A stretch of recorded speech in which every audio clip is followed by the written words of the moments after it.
All right, guys, and we're back. It's been exactly a week since our first toss, and we've been flying them every day. If they're not down the road, they're definitely flying around the house.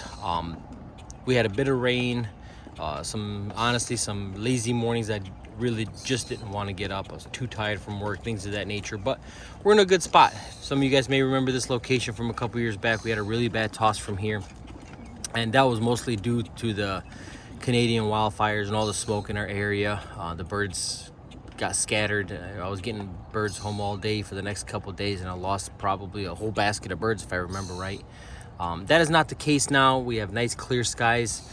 It is warm. It's already 77. We're gonna have a heat wave coming through this week, and we're gonna be in the high 90s, things of that nature. But I think 77 in the morning with a cool breeze should be in a cakewalk for the birds. They've been doing okay.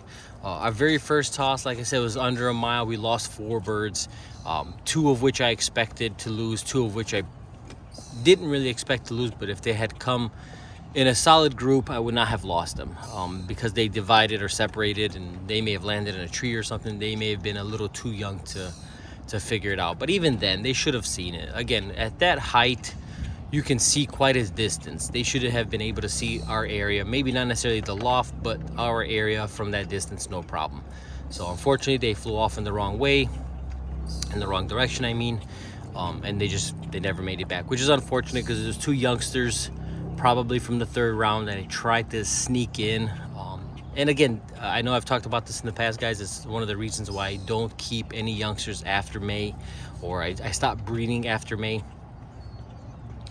Because it's hard to catch them up. You know, I want to get these birds down the road, and I have a handful of youngsters in the loft waiting for their turn. I just don't have the energy for that anymore.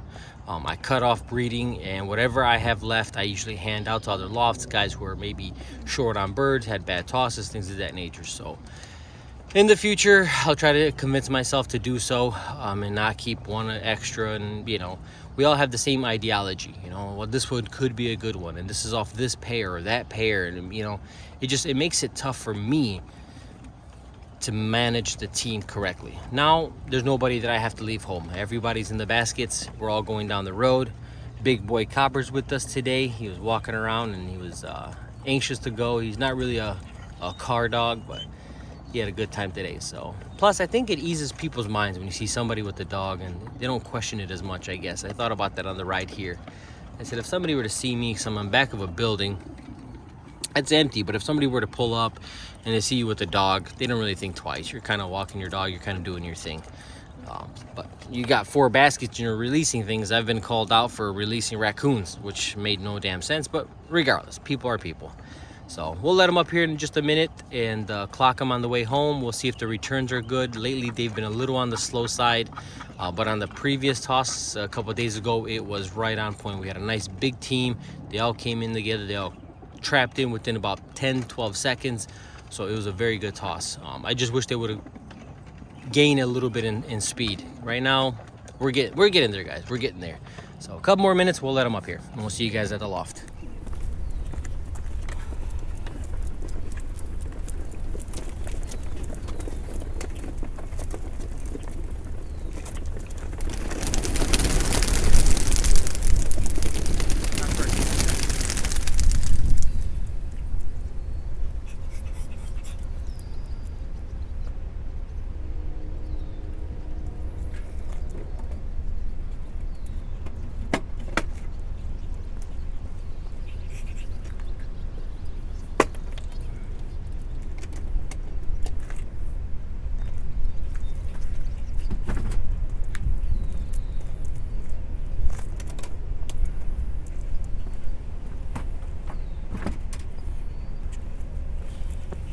All right, looks like camera placement was good today. No no tipping over, and there they go. Nice solid team. They're going to route a little bit. Again, I don't watch them for too long because they, again, always do what you don't think they should be doing, but they're figuring it out. We're gonna grab Copperoonie. Let's go, my boy. Let's go home. All right, guys, we are back at the loft. No birds yet. I did make one quick pit stop, pick up some Timmies for this morning. But honestly, I'm not expecting them to show up anytime soon. That just based on the last toss we had. It took them about 38 minutes from about 3 miles. So today I'm expecting them somewhere between half hour to an hour, and that's okay. I know they're still running a little slow, but they're figuring it out. They're not gonna pick up. Usually I'll start to notice them start to pick up after about 5 or 6 miles, and then they really start to get it after about 20 miles. So it's a bit slow going, but that's okay. There's things I need to do. We need to get some electrolyte in the water. It's hot, guys. It's you know, if you're working the birds, make sure you give them enough electrolytes, enough grits, things of that nature. And for some of the new guys that are starting off, make sure that the feed is light. So cut it heavy with some barley. It should look something like that. Still got plenty of grains in there, but probably 50 or so percent of that is barley. They're not going to fly well on heavy grains. They're going to be overweight. You'll find them sitting and panting quite a lot after just a short 10-minute route around the loft or something of that nature. So get them on a light mix, and then that'll help. That'll help get them up and keep them flying for a little while longer. Like everybody else, when you're eating well, you perform better. Same thing with the drink. Make sure that you get enough electrolytes on really hot tosses, things of that nature. It's going to be 94 today. I definitely want to get as much in them as possible, just for performance basis, right? So we'll see. We'll give them a few minutes here. I got a coffee. I got nothing but time today, and we'll wait to see what they do. Hopefully they're under the hour mark, and hopefully they all come in a nice big team and we suffer no losses. But it's the nature of the beast, guys. If you keep them home, they're just pets. These are not pets. These are racing birds. I want to perform with them. I want them to do well, and I want to test them. I want to test my breeders. I want to test my racers. I want to test my management. So we'll see when they show up and go from there, guys. Well, that was a big surprise. Holy smokes. All right, let me call him in. Look at him going. You cannot tell me those birds aren't trained.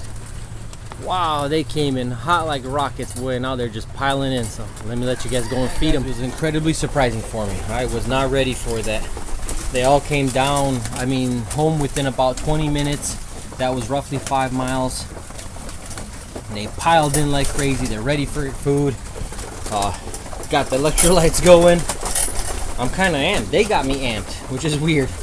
My adrenaline's running. Whew. I guess I was expecting to sit for another, 20 minutes or so, and they just came out of nowhere. They didn't even land in the tree. I couldn't get my camera out fast enough. They just started piling in. That's it. That's a success. I don't know what kept them or what motivated them to come home so fast today. It's a really nice day. I find sometimes on really bad weather, rainy, things of that nature, they'll come home pretty fast. But wow, I'm honestly freaking shocked that I'm lost for words. But we'll catch you guys on the next one, I guess.